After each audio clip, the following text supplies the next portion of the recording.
Growers Show.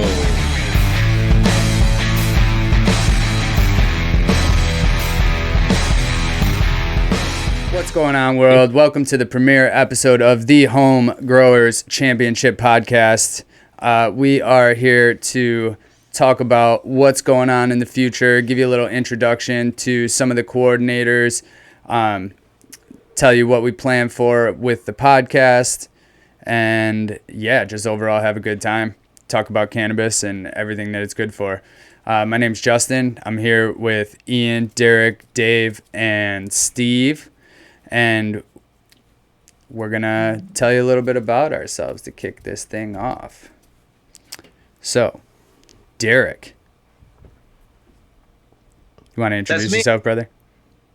One of the coordinators from last year and this year. Got into cannabis actually just to help my mom out. You know, she was going through some health issues with cancer and didn't have the medicine, so got into growing to give her medicine. And from there, it just kind of transpired into like hanging out with really cool people, being part of the community, and trying to build something where everyone can feel a part of it, no matter what their niche is. So that's why I'm here. Hell yeah!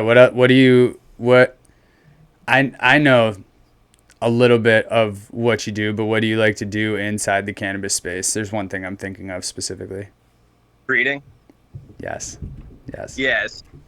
I did Spartan cherries. It was just like one of those things that was like by accident, rather. Like I had a male thrown in the graveyard. And I was like, oh, that's really, really cool. That's awesome. And then I took a Tropicana, or having a brain fart right now. The trap cherry. King Leonidas. We lost him. Terrible timing. Yeah. So I'll jump right in. So I'm Steve. I'm at Dang Tank on all of the handles out there. I run the Funcast podcast, and I've been in the cannabis space for a very long time. Me and my brother for the last about 20, 25 years in one form of another, doing closet grows up to secret rooms in the basement with pull-out cabinets, all the way up to full-scale grows, you know, getting ready to get licensed.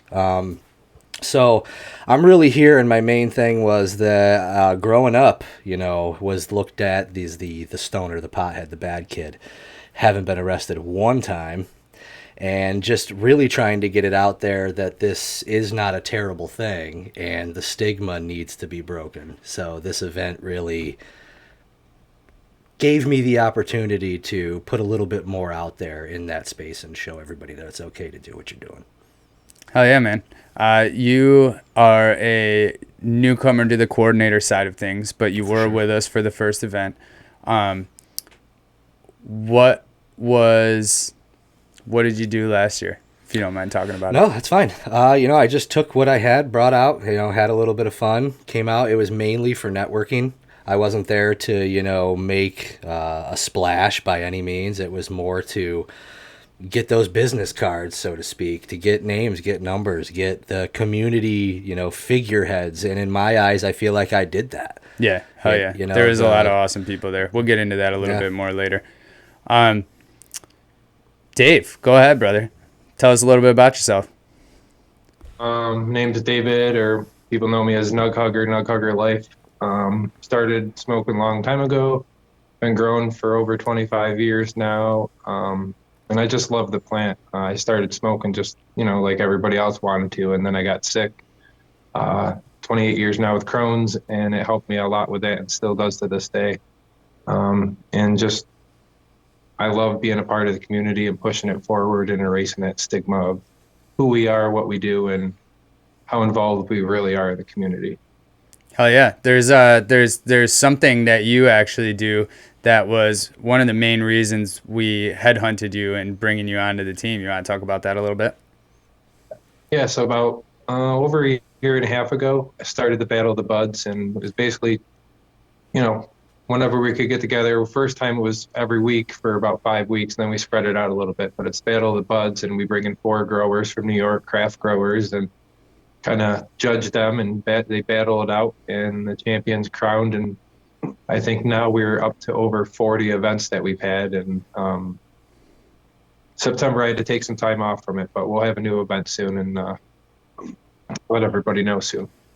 those are a really awesome time. I encourage anybody who's able to get there and experience it. It's really cool. Even with our event, it's really cool to see just how awesome some of these New York growers are. I mean, there is some phenomenal product out here. We'll be getting into bringing some of those growers from our competition into the podcast in the future. But for now, I want to kick it over to Ian. You want to tell us a little bit about yourself, bud? What's up, guys? I'm Ian. A lot of people know me as X-Rated. I run a clothing merchandise brand. Local pothead, shall I say. Love the plant. Just kind of here to spread good vibes, you know? Don't downplay it, bro. An award-winning merchandise brand. Yeah.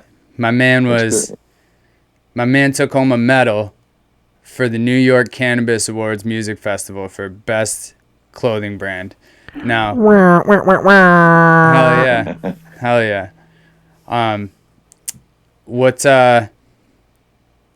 You really were kind of crucial when it comes to the branding of last year, as far as I'm concerned. The belts, you mean? Not just the belts, dude. Everything in general. Like, one thing everything's about branding, bro. Everything's about branding. I mean, if you're trying to, create a brand, you got to create a certain look for yourself. You know what I mean? And you got to stick to that look. It's not half-assed shit. You either got to go all the way or you don't go at all. You know what I mean?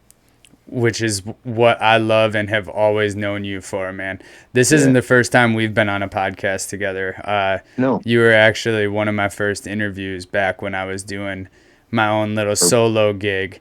And that was our first interaction. But ever since then, dude, just being around you, you're all branding all the time. Whether it's always lighters, ashtrays, grinders, like you're basically the Raw of Rochester, New York. You know what I'm saying? Like, for real. I try. I do try. It's a lot of hard work too.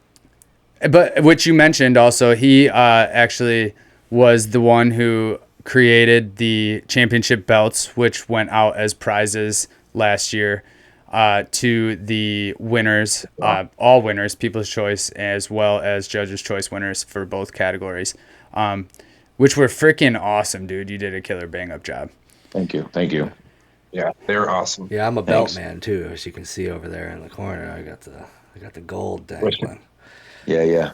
Biggest heartbreak about not taking home the dub was not getting the belt, right? That's the only reason. You can ask Sizzle. I was like, dude, I'm gonna have another belt hanging up here, man.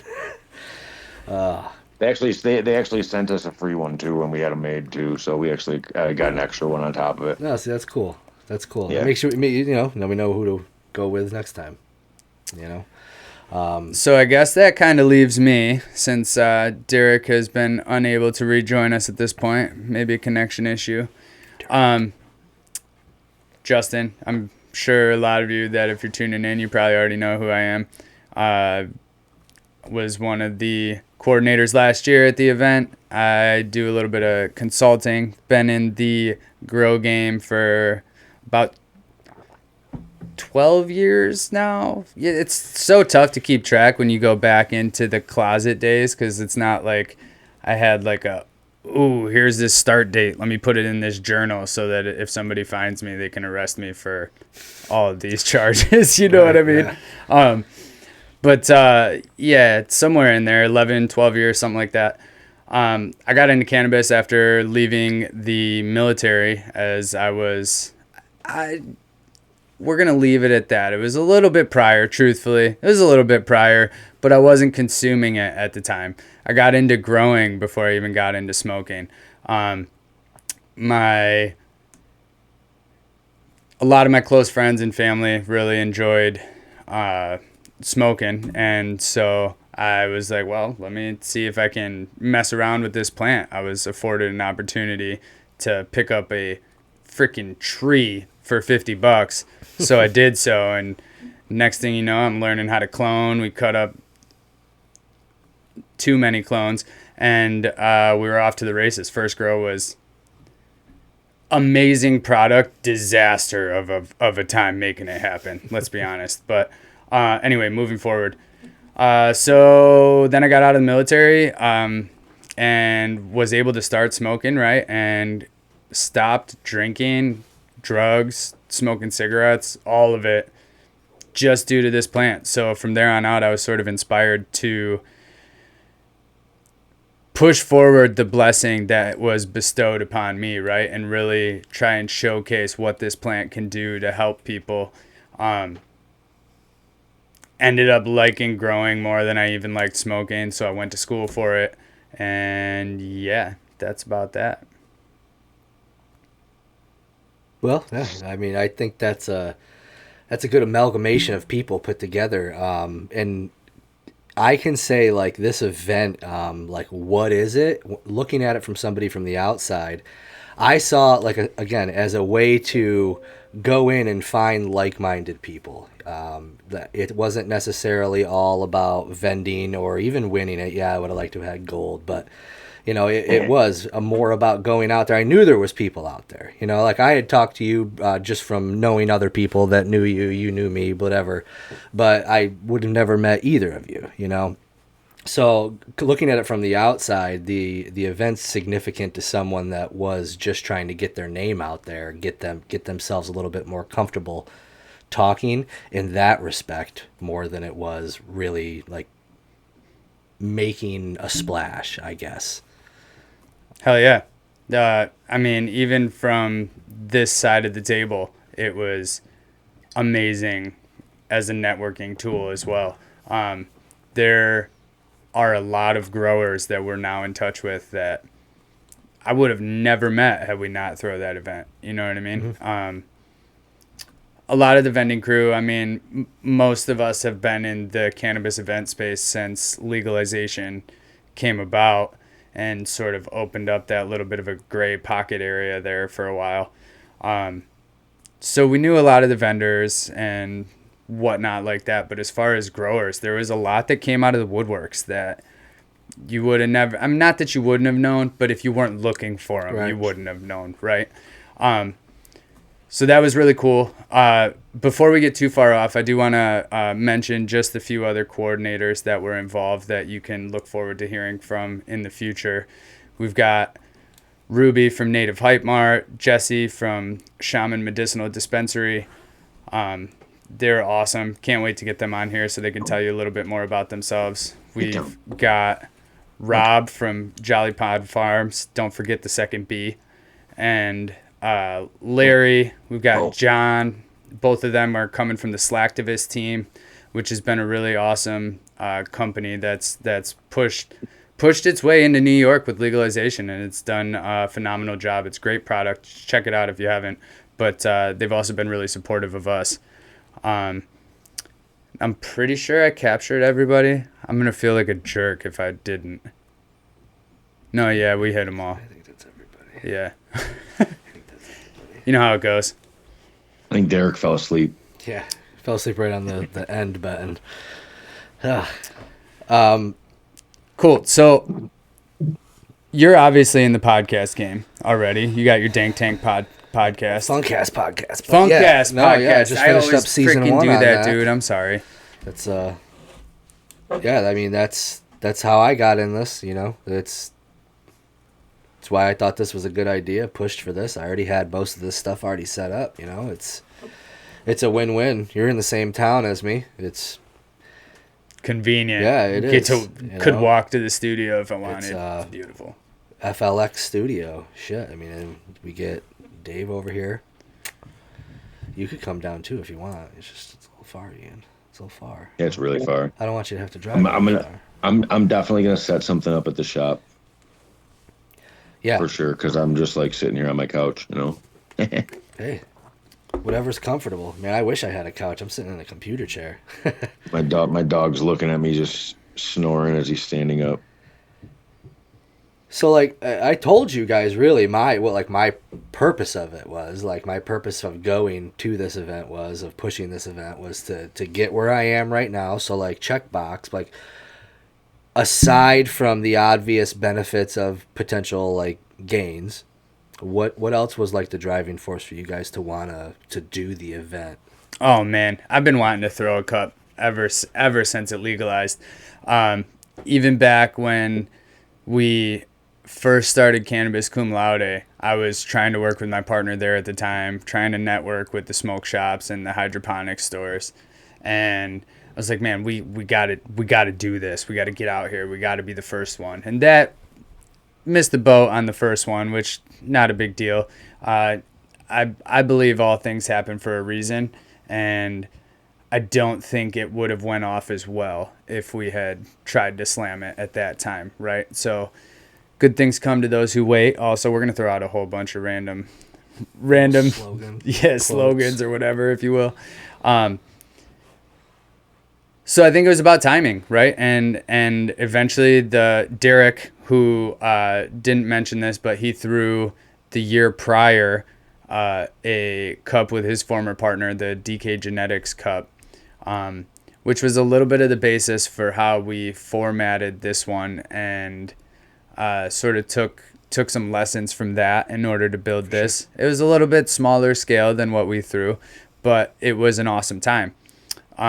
And just wanting to really showcase growers, right? Much like Dave does with the Battle of the Buds. He just wants to help push forward the community, get people together, give them a place to hang out, have a good time, and sort of be at one with each other. An aspect for me that was super important to bring into it, because I think they mesh so well, was also the music side of things. So for me, the inspiration was building a place to showcase growers where the people are going to want to come and check them out, right, but also want to stay, hang out, enjoy the good vibes, enjoy the music. And for this year, we did a phenomenal job of getting all New York-based talent. That was beautiful. Coming out as the New York Home Growers Championship, having New York across the board was just synchronicity. A lot of local, well-known locals, you know. Oh yeah.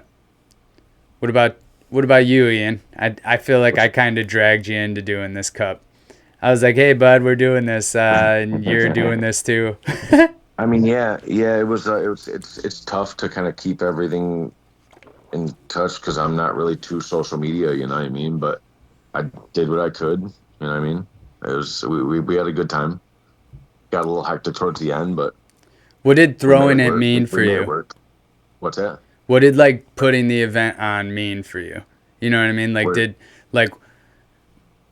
What do you feel like was your biggest takeaway after doing it? Like the biggest benefit, if you will. Biggest benefit? Yeah. I put him on the spot, people. I'm sorry. To be honest, I mean, it was a way to open up communication with a lot of the artists and whatnot, and like you said too, a lot of the growers and whatnot. I'll be honest, man. The rosin it turned me to the dark side. That it really did. It turned me to the dark side. I don't think I've smoked nothing but rosin since the day of that event. It's a fact. I can't even get him to smoke my weed. It was all just so good, you know what I mean? But yeah, it definitely opened up my world to the rosin for sure.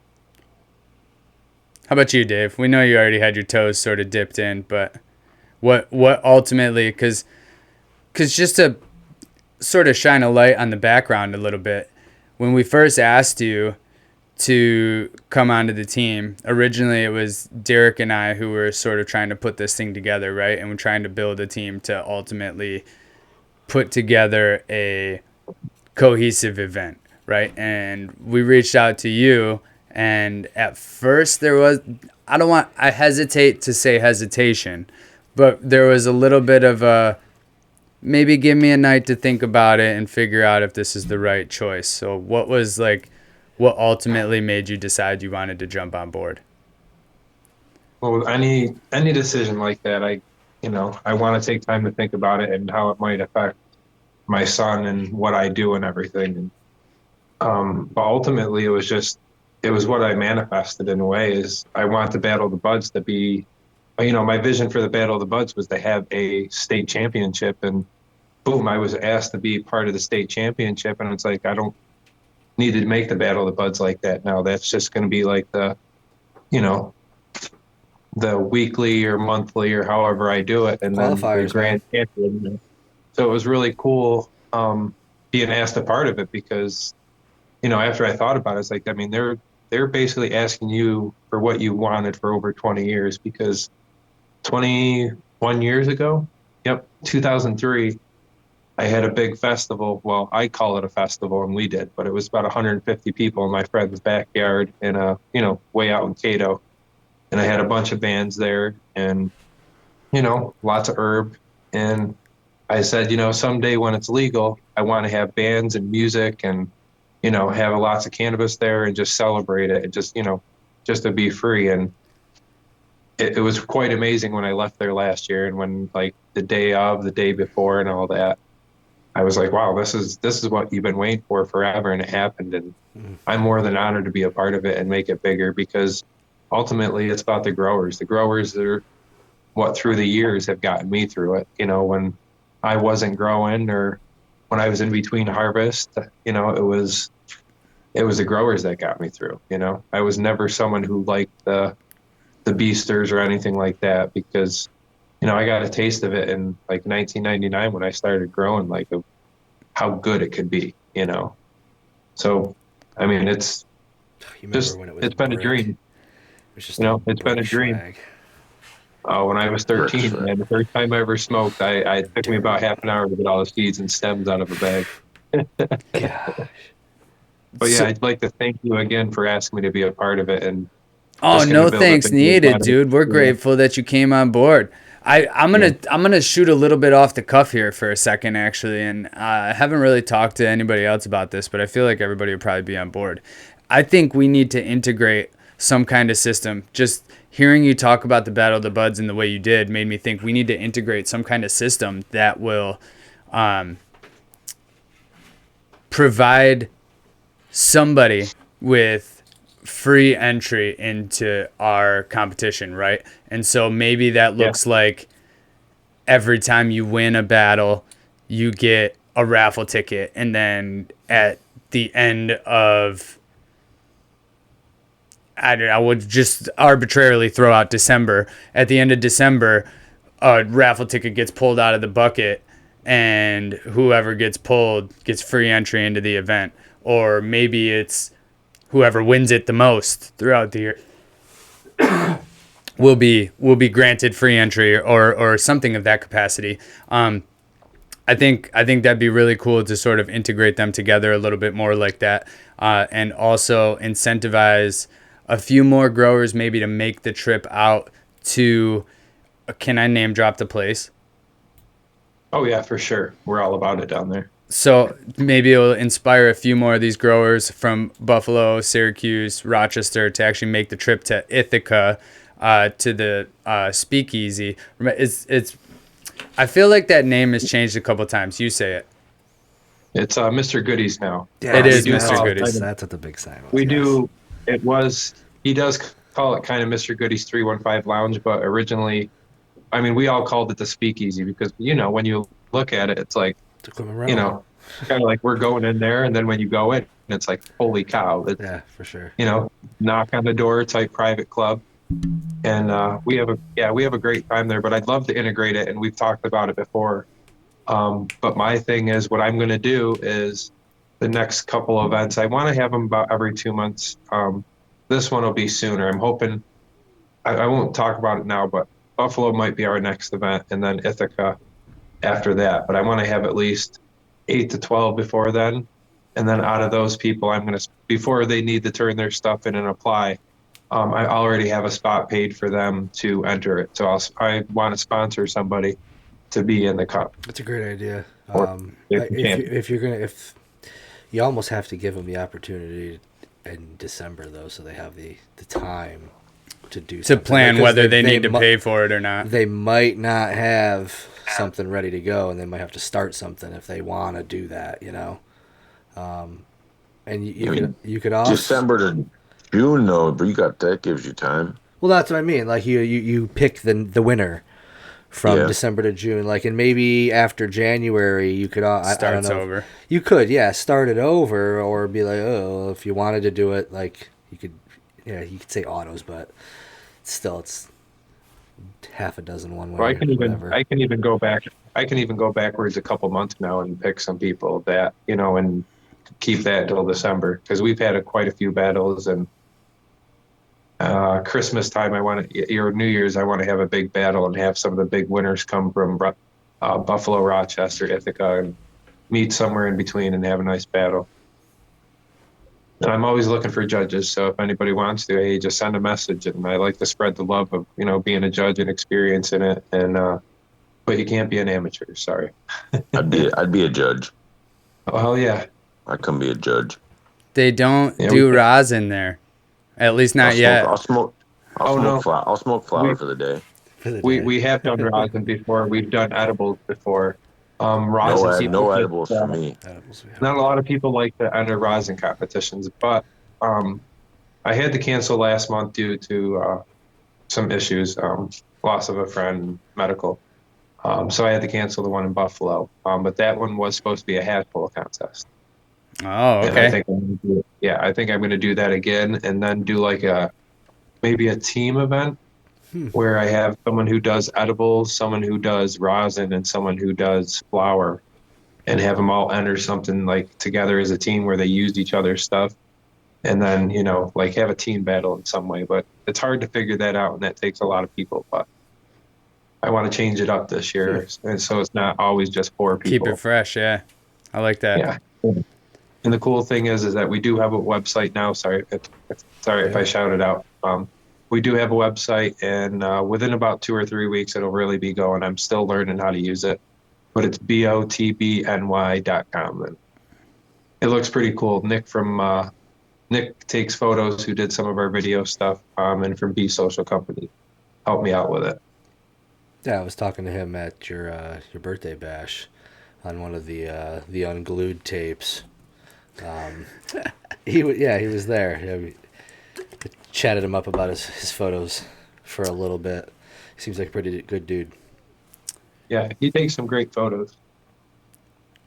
So, as far as what to expect from us on this podcast, moving forward, we will be interviewing growers, sponsors, performers, maybe some of the vendors if they're willing to hop on and chit chat for a little bit, and sort of getting their perspective not only on the event but also on the cannabis industry, how they came to it. With growers specifically, we'll be talking to them a little bit about their style, how they grow, what they suggest, blah blah blah. Yeah, and I'm really excited about this thing. I think it just adds another layer of, what's the word I'm looking for? Another layer of to that showcasing the growers, right? And which is really what we want to do. We want to show the significant talent that we have here in New York. Crazy. Everybody's always talking about Cali weed, Colorado weed. No, listen, New York weed is fire. Our championship proved that. I would say there was a significantly higher amount of wows than there was is while watching the judging happen, right? There was a lot of wows. There was a lot of wows. There was a few is. There was a couple. That's to be expected, though. They'll come back next year. They'll be back. Just room for improvement. Yeah, we'll be interviewing the judges too. Is that what you just said, Dave? I think I caught that in my second mind. Yeah, no, I was just gonna say 2 of the judges who have done international and national judging events both said this is probably the best lineup they ever saw. Yeah, man. And that's the truth. That's huge. Was yeah. The rosin lineup was wild. Yeah, it was insane. Top It was some of the best notch. rosin I've ever seen in my life. Definitely was. So, if you haven't gleaned it yet from our discussions, obviously we throw the Home Growers Championship. Last year was the first year for that. It was an awesome success. the premise is a cup, right? A battle. Who's got the best bud? We had last year, we actually did a local musician battle, which there was a lot of sign up for that, a little bit less follow through, but no big deal. That was still really cool to see a couple local music artists hop up there, do their thing, entertain the crowd. That was a great time. Obviously, the flower, there was stupid. We had 75 entries. Insane. Due to nature of growing and how things go, ultimately 65 were turned in, but 75 people wanted to put an entry. Well, that's a mistake. 75 entries were signed up for. That's awesome, and we had to turn people away, dude. We had to turn people away up to get to 75. Yeah. Even after the 75, I was like, listen, we got to draw the line somewhere. We're planning on 2 days of judging. We've already got some judges coming from out of state. We can't extend their time anymore. We can't expect more days out of the ones even from in-state, because the way we set it up last year was immediately prior to the event. So it was during the week. People work, you know what I mean? Sure. Like you can't just expect them to take off for this cannabis event. You know who doesn't work all the time? Deer. Didn't you blast a deer? I did. It's It really funny that you said it that way. Coming home from the bar. One of the coordinators, John from Slacktivist. I'll never forget, man, the first time. I mean, at this point, I've seen him do it 100 times. Yeah. But when he passes a deer, he'll yell out the window, "Get a job!" So it's funny that you said it that way. Didn't he hit a deer that night going to we were going to pick up the thing after Justin smacked one. We were going to pick up the I don't remember what it was, the jars or something like that. We were doing it with the rosin. Yeah, we ended up smacking one on the way too. Jeez. Yeah, so the flower entry is crazy. We also did a rosin competition, as we've alluded to. There was 25 entries for that. That was freaking awesome. 2 days of judges panel judging. We did the People's Choice judging the day of. We are gonna change how that works a little bit next year, but that's a topic for another episode. And ultimately a music festival and just a place for the community to gather, right? It was a freaking awesome event. We had a great turnout, and we're throwing up gang signs over here, and it's fucking distracting me, so forgive me for looking around all over the place. Yeah. So it was just a place for everybody to gather, right? And have a good time and be together and share in this plant together.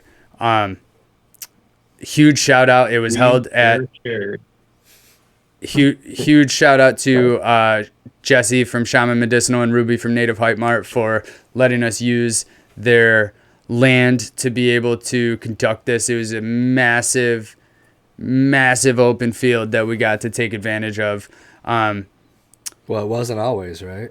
I was gonna say, So, I think like, it took massive advantage of undertaking. us in the beginning. Yeah, so no, like absolutely awesome, like much appreciated. Like that was It cool, was man. it was forested The whole and family. a thicket before months before the event happened, and Jesse went through and cleared it all out, and then the team showed up and did some root clearing and picking up sticks, trying to fill in holes. It wasn't perfect. If you went there, you know it wasn't perfect. We still got some room to improve upon that, but Jesse's been working tirelessly to keep working at that, and from my understanding, he's expanded the parking lot. He's got grass growing in a lot of the areas where it wasn't last year. At the end of the day, man, in the weeks going up to the event, we had rain just jacking everything up. There's only so much you can do with a tractor when the ground is soaked. You know what I'm saying? for sure. So we did what we could. We got it relatively fat. There was still some fat. I meant to say flat. There's still some ankle twisters out there for sure. But luckily nobody got seriously injured outside of A couple little heat issues, but it was just blazing hot that day. Yeah, it was.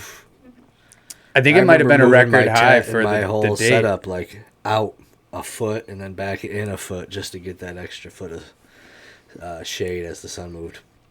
It was that fucking hot. Yeah, I think it was roughly 96, 97 degrees that day, I believe. Stupid hot. And I was running around in Yes. a long sleeve shirt. Yeah, you're crazy.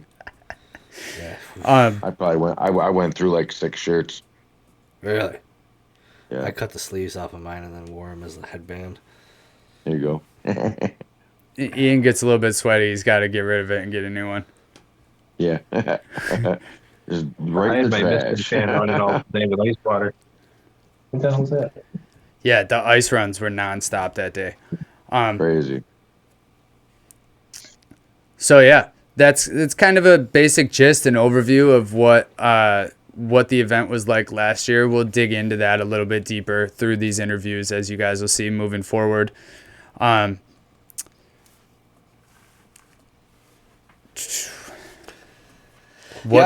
think you're gonna see that putting on some of these people that like vendors mainly. I want to say everyone sort of throws out to like, oh, I don't know if they'll want to be on, blah blah blah. I think you'll find that a lot of them are gonna want to be on. It's not like anything that we're talking about is gonna land anybody in hot water, Right. And that's one thing I like to stress on everything that I talk about. We're not like looking to get anybody's name put out there, and that's something that we are going to take pride in on through these podcasts and through these interviews. So it's great. One thing that was beautiful about being on the reservation for the event was the ability to make it 18 plus, right? We didn't so much have to have the regulatory board eagling down on us. So what we did simply to mitigate, when we all stayed within legal grounds, right? If you were 18 coming through the door to 21, if you were 21 and up, you got a wristband that said you were cool, like you're old enough, you're able to consume, et cetera, et cetera.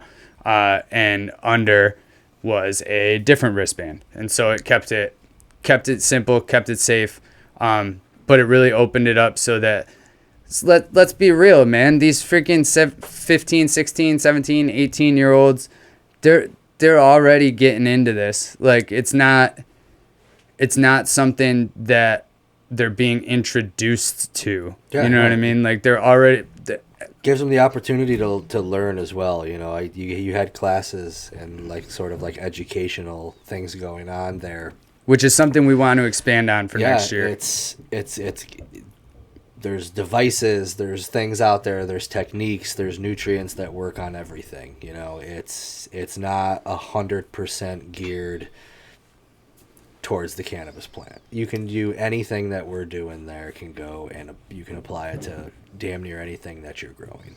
And not only so much that though, but like now that it's legal, a lot of these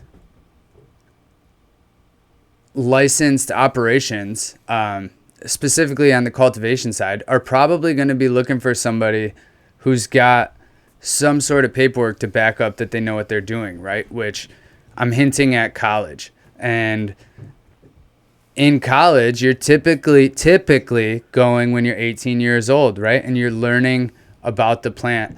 You are learning how to grow things. You may not be working with that plant specifically, depending on the school you go to, but you go get a horticulture degree, right? Why not? So I went to college for it, like growing, got a love, saw legalization coming, went to college, decided I'm getting a degree to make this thing happen. And while there, I had already been growing for some years and listening to podcasts and OGs from the bro science world, if you will, who are speaking from experience, who have actually worked with this plant, have seen the evidence, whether it was recorded in scientific format or not. They've practiced it so much, it's down to a science, right? I truthfully believe that where we currently sit, you're going to learn more about growing a quality plant from those bros than you will from going to school. Now, you'll learn a lot of really good information in school. Let me not act like I'm downplaying that. You'll learn how things happen, why they happen, why when you apply this fertilizer, it does actually have good results. But if you don't mix the two, you're not getting a full education, in my opinion, right? Strictly an opinion.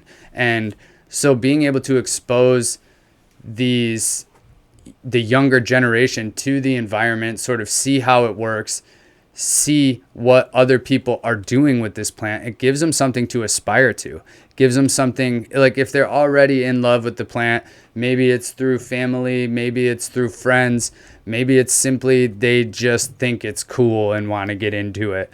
Not here to judge anybody's reasons.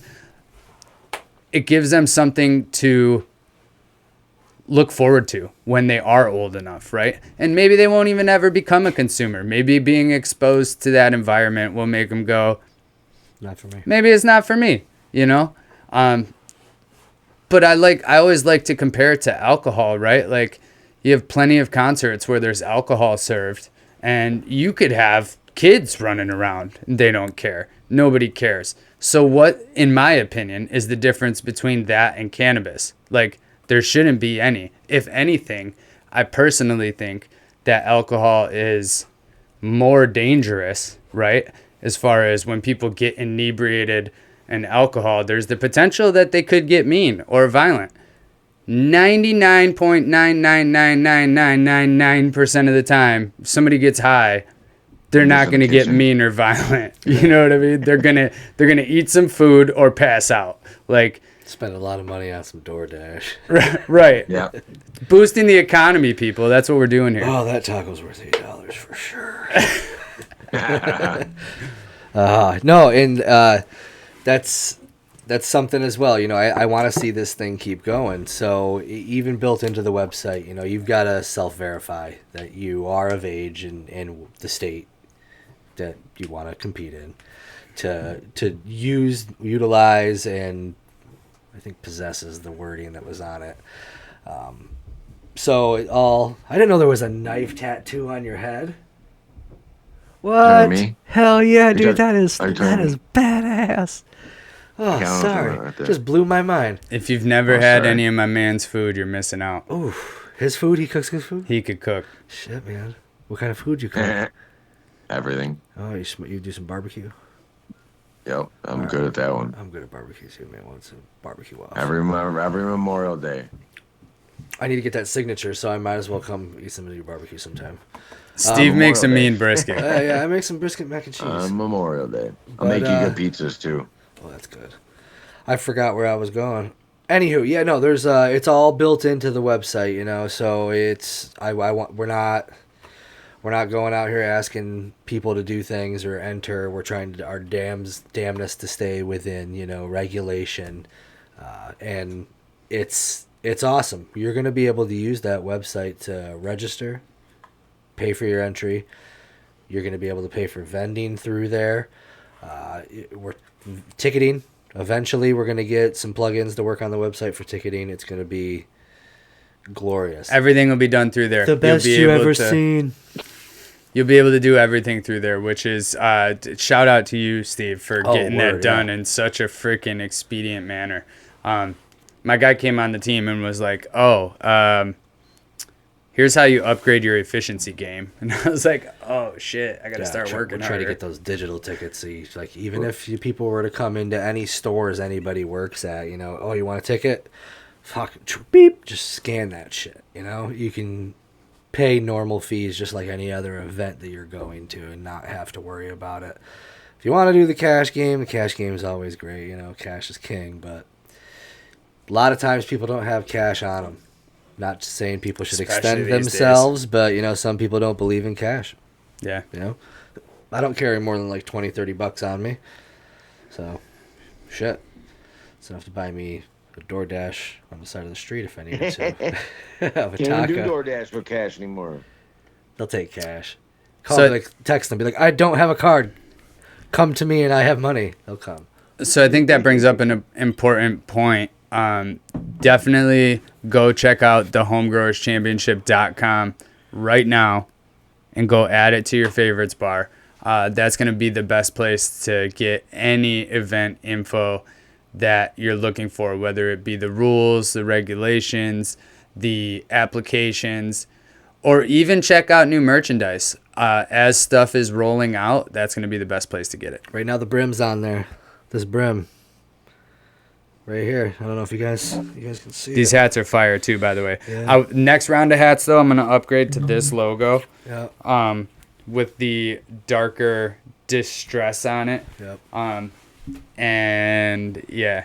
So it's been a work in progress, you know? It's sort of amplifying, trying to figure out what we like the best. Yeah, no, right there. That's the hat. Right there. That's slick. And I think that, you know, if there's anything that anybody is really interested in hearing about, by all means, in any platform you're working with, listening to us on, drop a comment, hit the link. We will try to incorporate or take into consideration anything that, you know, the community wants to hear, or, you know, hear from us or from behind the scenes in the event. You know, it may be something specific about next year. You know, we're always, I feel like my voice just got 10 times better right there. We're always, you know, looking to improve, and coming into it again from the other side, I can see some things that, you know, I would immediately would like to do. You know, it's great. Everything is welcome. Throw them in the comments. Throw them in, you know, a DM through whatever we're on, YouTube, you know, Instagram. The handles are all the same. So, yeah, you know, there's Patreon for behind the scenes. Oh yeah, we're gonna be setting up a Patreon here in the next couple weeks. So be on the lookout for that. You're gonna be able to get just extra content, stuff that maybe didn't make the main podcast, bloopers, even behind the scenes stuff. So stay tuned for that. It'll also be set up so that you can get some custom merchandise stuff for being a Patreon supporter. So look forward to that in the future. I feel like we are sort of coming to a close here. So before I do this next part, do either of you two have anything you want to add before we sign off? I mean, you pretty much covered all that stuff right there, and we're gonna get a bunch of people on here interviewing and whatnot. But this kind of gives us a chance to kind of let everybody know what we're here for and what we're doing and who we are, you know. Hell yeah. I want to give a sort of a big shout out to our big sponsors from last year.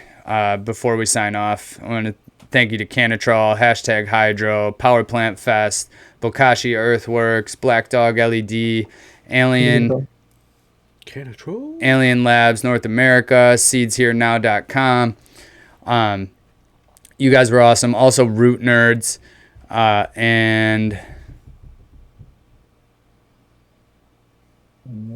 I think Living Soil USA as well. I'm not certain if that was a 100% follow through or not, but they definitely. No, I don't want to drop a name if I'm not sure if they were in there or not. But I thought there was another one too, wasn't it? No, I could be wrong. Simply Formula. Simpro Formula was one of our gold vendors. Okay. Okay. Vendor. Yep. Okay, I gotcha. Yep. Which we could shout them out too. We had Simpro Formula, Mad Hatter's Hideaway. I just know they donated a bunch of stuff too. So they sure did. Yeah. Jolly Pond Farms, Buddies, and BZBs in New York State of High. They were all our gold tier exhibitors. So huge shout out to them. Shout out to our sponsors. And I think to close it up, people, you know your support means the world to us. Best way you can support us is to like this video, hit subscribe, turn on those notifications so you can stay up to date with all our content as soon as it's available. That's all. Yeah, I just like to say I already know what I'm going to be doing. I'm going to be liking and subscribing to this video. I already liked and subscribed to it. See? What about you, D? What about you, I like it a lot. big red dog? And that's it. We out.